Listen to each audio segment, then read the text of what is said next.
Alors, tout le monde a donc son bloc qui est sélectionné. Vous avez les dimensions qui sont indiquées ici.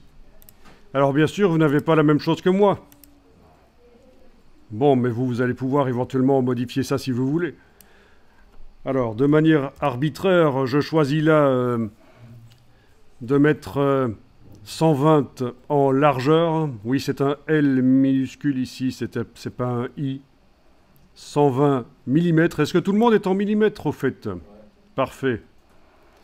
Et en hauteur, je vais indiquer 80. Voilà.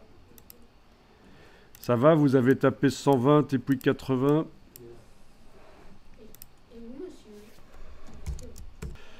Il faut avoir sélectionné avec la flèche noire le bloc. Et là au-dessus, vous avez la largeur 120, la hauteur 80. Parfois, après avoir indiqué le 80, il faut enfoncer la touche tabulation pour que ça soit vraiment encodé. C'est comme ça dans les réglages qu'on fait. La touche tabulation sert à vraiment valider ce qu'on a mis.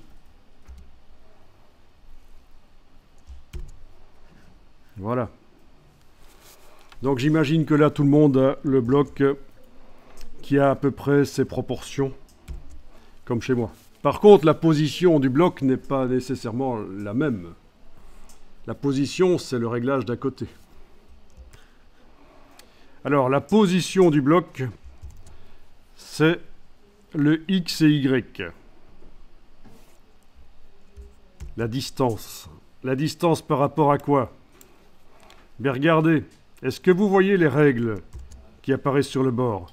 Vous voyez que le point 0 est en haut à gauche de la page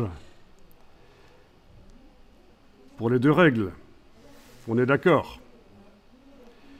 Donc, ça c'est l'origine des règles.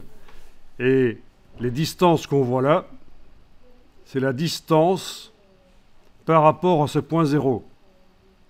La distance de quoi? Mais la distance du coin supérieur gauche du bloc. Vous voyez que c'est indiqué ici. C'est bien comme ça chez vous aussi. Le coin supérieur gauche du bloc est chez moi à 32,5 mm en horizontal par rapport au 0 et à 42,5 en vertical par rapport au 0.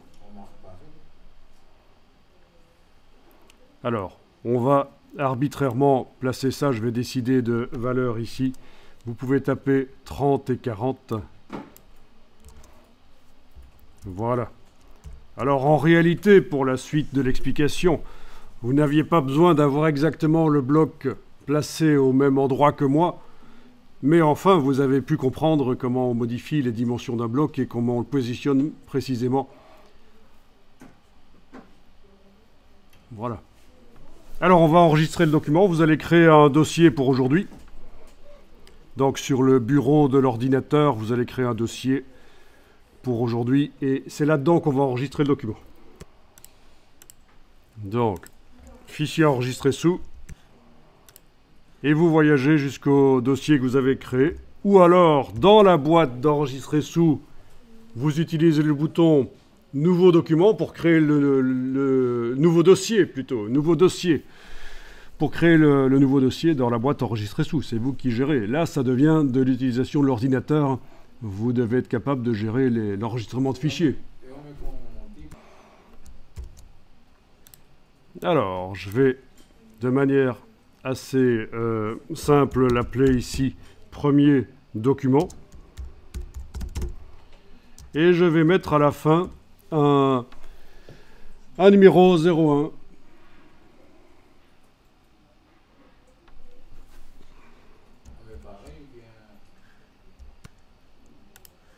Voilà, il est enregistré. Ça se voit sur sa barre de titre.